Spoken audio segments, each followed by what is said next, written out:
ხოშ როდესაც ნამდვილი პირდაპირ იქიდან იწყება პროცესი.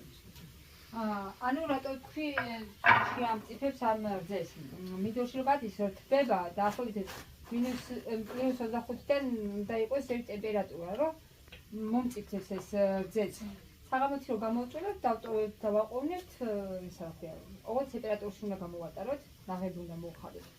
და მე დილით რომ მოვწვევთ, ისევ დავახსოვთ ამას, ოღონდ დავტოვებთ ოთახის ტემპერატურაზე. რა ტემპერატურას არის და თუ კაი ამიდია, შეიძლება 8 საათში მოვიდეს, შეიძლება უფრო მეტი დასჭირდეს რა, გააჩნია იმას რომ მოვიდა. სუნით გემოწი. და რომ მიხდებით რომ უკვე ეს ყოლი გაკეთებული, ანუ ძველწრადის სულს გიყოდით.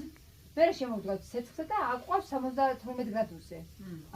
ზოგ შემთხვევაში დედას დავასხავ ხოლმე აქ რომ მეჩხარება და მალე დავამჟავო. და ის რა ქვია, თავისნებით რომ მოდის, მაგას არ ჭირდება, ადის 72 გრადუსზე და იმაში რომ ამოდის მე თავისით ამოდის? თავისით ამოდის. არ უნდა დედა. არ უნდა და რომ მივსილავით უკვე დავამუშავებ ხელით და ის რა ქვია, ამოვიყვან ყველას, შრატი რჩება, ყველი ამოდის. და ის რა ქვია, გადავყავს მე ყველზე. ანუ ის პროცესი უკვე აქედან დავიწყებ.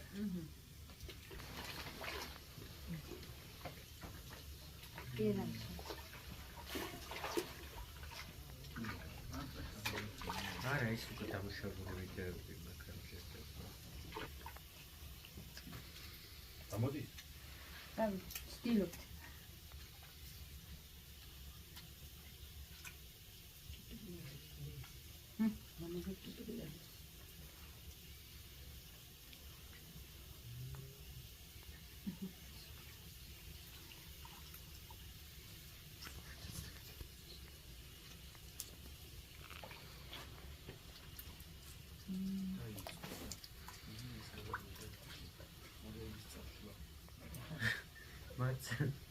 Kapçevde.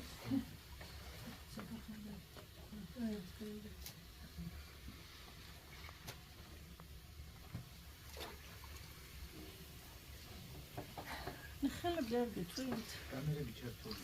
ამუშავებულია ხოლმე.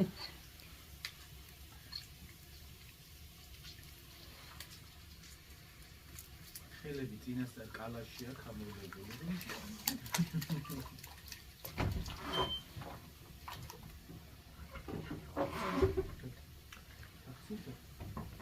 ყველაზე დიდი რამდენია, რამდენი ბრუნი, თუ როგორ ითვლით?